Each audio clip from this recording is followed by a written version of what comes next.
Welcome to Watters World. I'm Jesse Watters. It's been an entire year since Donald Trump was elected president, and in honor of the anniversary, our producers compiled what they believe are some of his most memorable moments.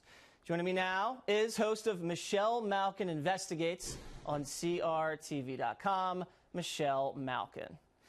Okay, Michelle, so let's get started. Trump versus the press.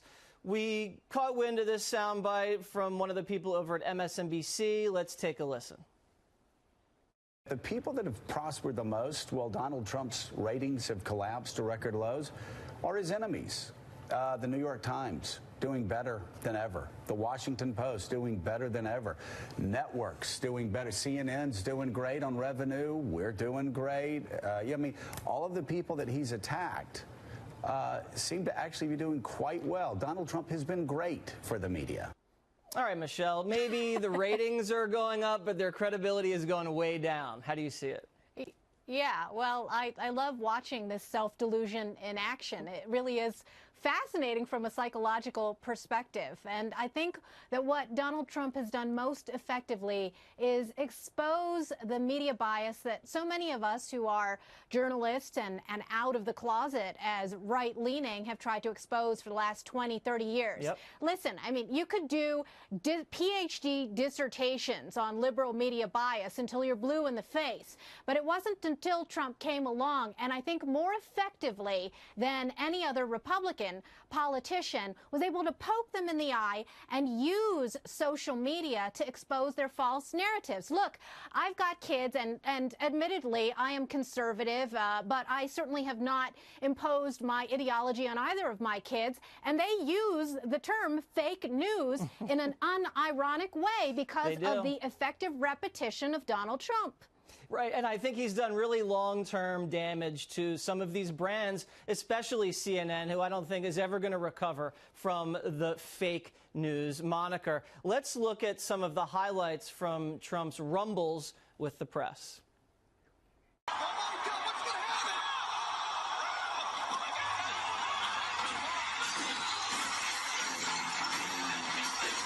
Just because of the attack of fake news and attacking our network, I just want to ask you. I'm changing it from fake news, though. Doesn't that undermine? Very fake news. I know, but aren't you? When the media lies to people, I will never, ever let them get away with it. They have their own agenda, and their agenda is not your agenda.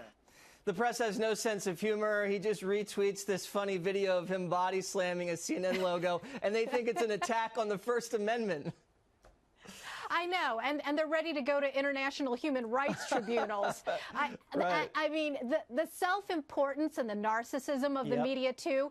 Donald Trump has done a fabulous job of popping their bubble. And you know what, Jesse, I have to say that over the years, I haven't agreed with every policy decision or policy position that Donald Trump has made, but he has made covering politics fun again. And the fact is that it's not just the liberal media establishment that he's gone after. It's the entire Beltway establishment. And again, I would have to say that there isn't a modern American politician since Reagan who has been able to do and use his platform as effectively as Donald Trump has. He's been able to subvert and sabotage and circumvent the mainstream false narratives. And it is because of his use of Twitter and social media.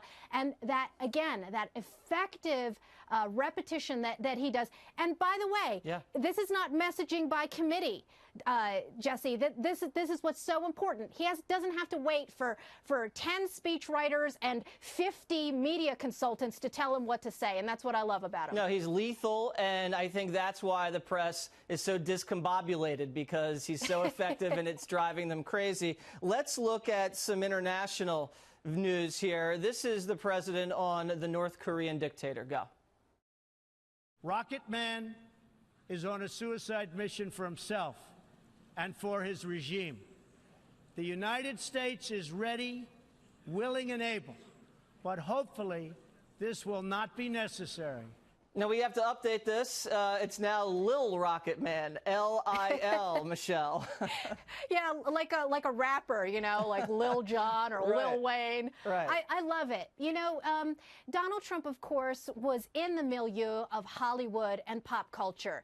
And the late Andrew Breitbart always said that politics was downstream of culture.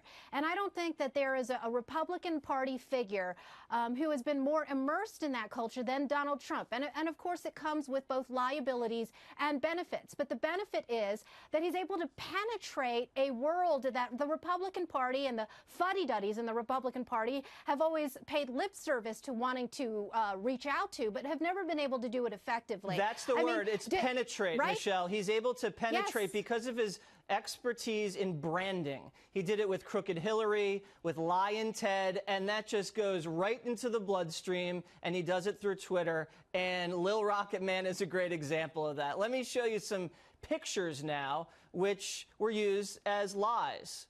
Let's look at now. I want to show you, this is the eclipse. Remember the solar eclipse? Everyone gets their little glasses. This is the president looking, what everybody says was directly at the sun. And I bet a lot of people wish his eyes had burned out in the mainstream media, Michelle. I'm sure they did. But this is actually, a picture does say 1,000 words. And what this tells you is just how thoroughly immersed in Trump derangement syndrome so many of the media manufacturers are, whether we're talking about that picture or the koi fish picture let's show in that Japan. koi pond where he was feeding the fish. Now, this was shown as an example of the president having no decorum and no diplomacy, but this was actually him dumping the fish food after Prime Minister Abe of Japan had done it. So that was a total lie as well. I also want to show you something. This was down in Puerto Rico.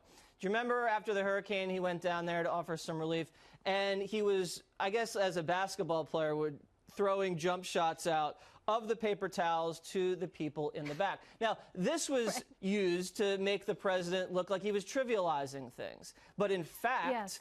all the people in the front row next to him were media, and the people that actually needed the paper towels were in the way back, so he had to really actually shoot a jump shot to get it to him. Exactly. And, you know, there used to be a time when the liars in the media would get away with these kinds of fabrications. Right. Do you remember long ago when George Herbert Walker Bush was at a grocery store technology conference, Yep. and they tried to make it look like he didn't know what he was talking about with scanners and make him look ignorant, and it would get repeated over and over and over again, and it took 10 or 15 years before people admitted that the whole thing was a lie. Now we have instant fact checking, Yep. and it is because of the crowdsourcing that's available now in the media and the pushback. And I've lived through the era where, you know, it used to take 100 or 200 conservative blogs to fight back against these liberal lies. And now it just takes one Donald Trump tweet to pop their bubble. I love it. That's it. So speaking of Donald Trump tweets, let's show one right here. This is one of my favorites. My use of social media is not presidential. It's modern day presidential. Make America great again.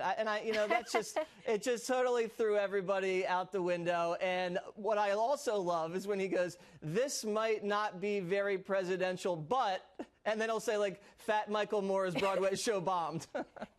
Yeah, you know, he's made me laugh, and he's made me enjoy covering politics again. And that's not to say that there aren't times where I'm gritting my teeth and just sort of holding on for the ride. I am too. But there's a sense of fun about it. And you know what? Look, we live in a meme world now. We live in a world of Snapchat and Facebook and 280 characters. And you either ride that wave or you get run over. And clearly, Donald Trump is a master.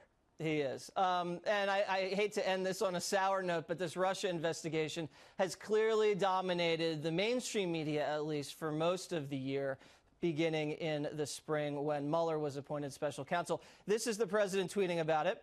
You are witnessing the single greatest witch hunt in American political history, led by some very bad and conflicted people. Michelle, I got about a minute left. Finish it up for us.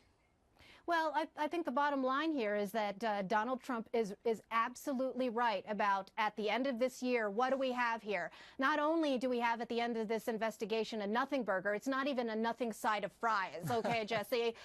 You're making me hungry here.